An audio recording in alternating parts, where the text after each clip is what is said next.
শুনেছো তো মনে হয় সোয়ানের বউ চলে গেছে আর বলে আসবি নে।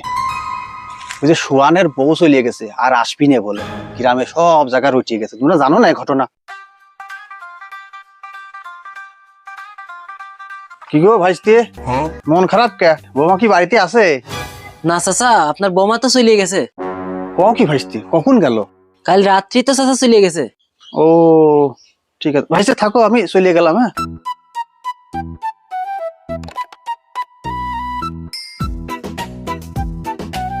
ঘটনা তো খুব একটা সুবিধের মনে হইল না। এরকম ঘটনা এলাকায় ঘটেছে, আমি যে কারো কাছে না গিয়ে আমার তো পেট ফুলবে না। যাই, লোক দেখে আসবে গল্পটা। ভাইস্তি, হ্যাঁ কাকা। কাম করতেছ? হেনে হ্যাঁ কাম করতেছে, ঘাস উঠেছে। ঘটনা শুনেছো তো? কিসের ঘটনা? ওয়ানের বউ চলে গেছে। কোন কি চাচা? বউটা তো ভালো ছিল। আমি সকালে ওর কাছ থেকে শুনিয়ে আসলাম, ও কইল এই কথা। কোন কি চাচা? আমার তো বিশ্বাস হচ্ছে না।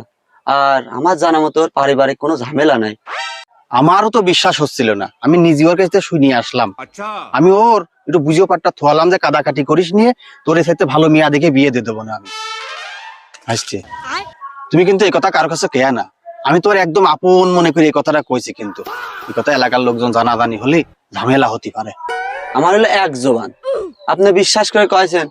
আমার পেটে যদি আপনি বোমা মারেন একটা কথা বাড়াবিনি, বিশ্বাস রাখেন। আচ্ছা ঠিক আছে, তাহলে থাকো, আমি চলিয়ে গেলাম। হ্যাঁ,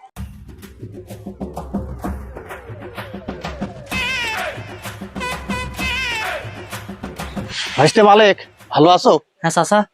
ট্রাই গো আইসো।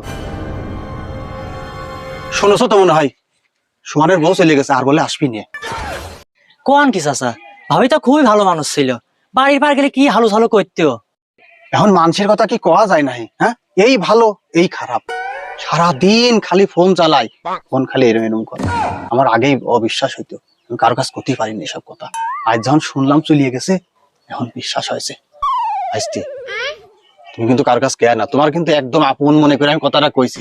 না চাচা, কারো কাজ করবো না, আমি সমস্যা এই নেই। কথা কিন্তু কারোর কাছে কইনি, কিন্তু খালি তোমার কাছে কইছে। আচ্ছা সমস্যা নেই। কারোর কাছে কেয়া না কিন্তু। হ্যাঁ? আচ্ছা আমি চলিয়ে গেলাম। এইরকম তো হওয়ার কথা না। ও চাচা মুরব্বী মানুষ কে গেল, চাচার কথা তো ফেলা দিতে পারতেছি না।